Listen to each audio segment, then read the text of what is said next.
Try something different, huh? Whoa, this thing zooms every time I put it on. So anyways, hello Cafe Cats. Welcome back to another monthly wallpaper speed paint. I decided to try something different. Maybe it's good, maybe it's bad. You'll have to tell me if you like it. So like every single month, we couldn't figure out exactly what we wanted to talk about. So instead, I went online and got a couple questions off there to do a small questionnaire. So I got 10 questions that I will answer for you today, and hopefully you guys enjoy it. Alright, so the first question is, who are you and what do you do? Oh no. Hi, I'm Zero, and I do digital art. You probably also know me as MyLoveless. So that's what I do. That's who I am. And I'm sorry that you now know. And the second question today is, why do what you do? I think I read that wrong. Here, let me do it again. Why do you do what you do? Okay. Why I do what I do? Well, it kind of started off as a hobby because of my dad, who used to do a bunch of artsy things. So after that, I got really into it around high school. I used to draw, obviously, when I was little, but it wasn't as heavy as during then, and it kind of escalated from there, really. Started selling stuff, like not real money, on Gaia online for a while, and then decided that this is exactly what I wanted to do, and went from there. My parent wasn't all that fond about it, and my family wasn't all that fond about it, but I didn't care, just did it. So that's why I do what I do. Alright, to the next question. How do you work? Well, I'll give you a small gist of like my day. I get up. Silver's yelling at the cat.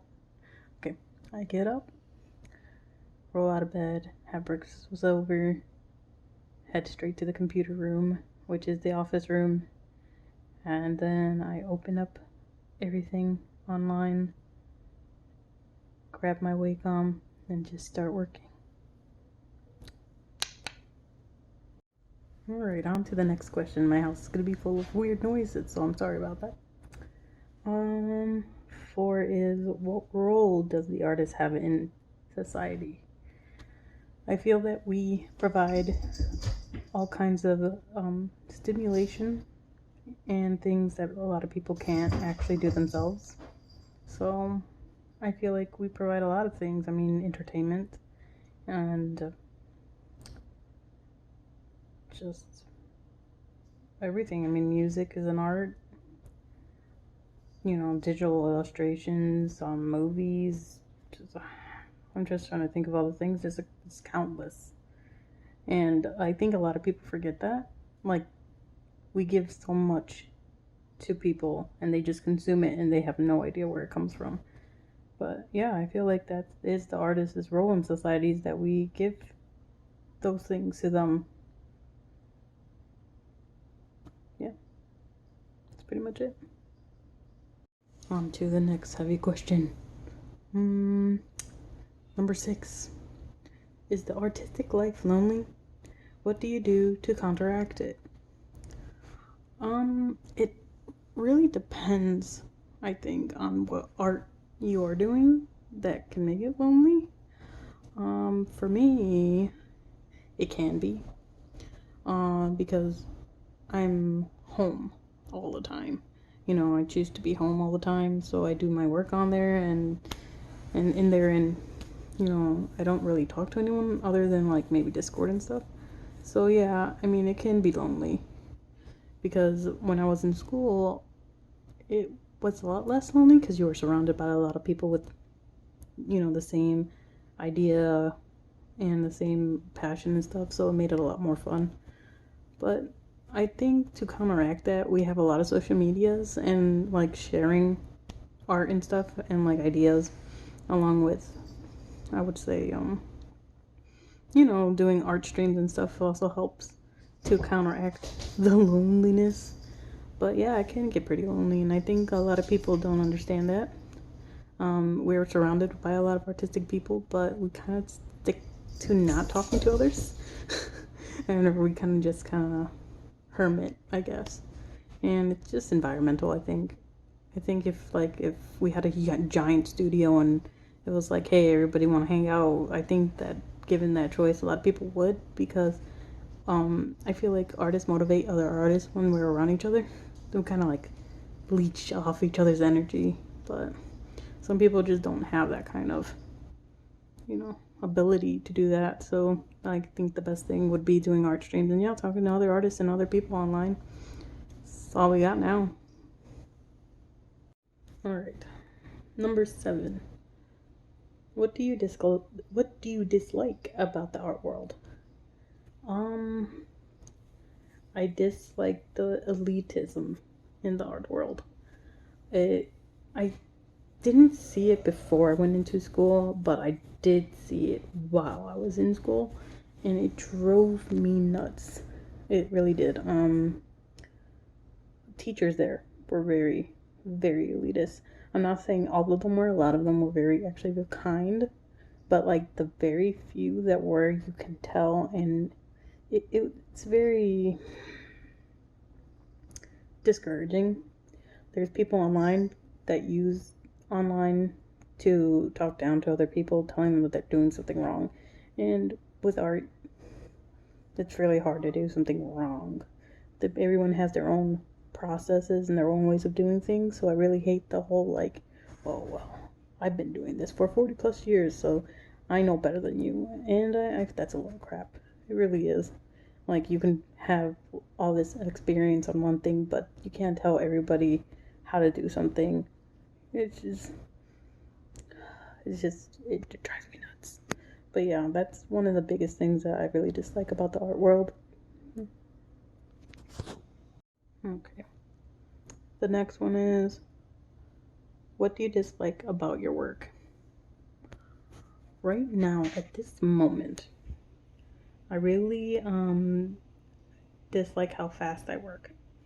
I know a lot of people enjoy that I work really fast, but it actually has been a disadvantage to me lately, and I've noticed that the quality of my art could be a lot better if I didn't work as fast as I did. Things would look a lot nicer, a lot neater, and probably have a lot more detail, but since I have to work a certain amount of time to make sure I have, the ability to live at the end of each month, I can't put as much, hours into a piece unless I charge more. That's what it comes down to it. That's what I dislike about my work so far. Number 9 is, what do you like about your work? I currently like, let me think. Well, I like how my painting process has been going. I have been studying and learning more things on YouTube and watching other people do speed paints, and it's actually been rather helpful. I've been learning about, lighting and all kinds of dynamic poses from there, and even though I've known these things before, it's always good to see other people's perspective on it, and kind of just getting more, of that in my brain, so that way I can put it all into my work. And so like the painting process has like been evolving since then, and I can see it every once in a while, so that's pretty nice. All right, so we're in the last question, and the last question is, what's the best piece of advice you've been given? The best piece of advice that I've been given, I would say it was probably a teacher, and it was probably when they told me to just do whatever I wanted to do, and it didn't matter who told you what you needed to do, which is pretty funny, because there's a little bit of tidbit of a story behind it. We had to do stuff for our portfolio. And my teacher, I'm not going to give out names, just, he told me that he didn't care what was in it as long as it got done because it's about you and no one else, right? Okay. So I did exactly that. I was like, all right, well, if that's the case, then I'm going to put whatever I want in it and it's going to be me, right? Because that's what portfolios are supposed to show off your work and supposed to show your personality, your style, your everything. Well, I show him at the end of, the semester. And he looks at it and he goes, why'd you put this stuff in it? No one's going to want to see that kind of deal. Like, no one's going to be looking for this on your portfolio day, which is like a reverse job fair for graduation. I was like, but you told me to do what I want to do. So I still did it. I didn't change it. Because in the end, even if he didn't remember that's the advice he gave me, I was going to do what I felt was right. So it's your art. If you feel like it's right, then do it. That's the best advice I was given, so I'm giving it to you. Do what you want with it. It gets super dark, so I'm putting my phone up here. But yeah, actually, that wraps the whole video up. I hope you like the questions. I hope you like the answers. I'm still getting used to this whole thing. I felt that this was more intimate. I don't know. This was easier to talk to you guys because I could show you what I'm looking like. But yeah. I hope you enjoyed it. And I'll see you next month. Oh. Crib says bye. Bye. Because I'm a hot mess, I totally forgot to thank everyone at my Patreon. So thank you, patrons, for being super awesome and making this wallpaper a thing every single month. And a shout out to my $5 and up patrons: Adrian, Blazy, Eichstreiser, Exora, Keaton, Marshall Twilight, Riozen, Seasaid, Scully, Softy, and a special thank you to Dakota Vega.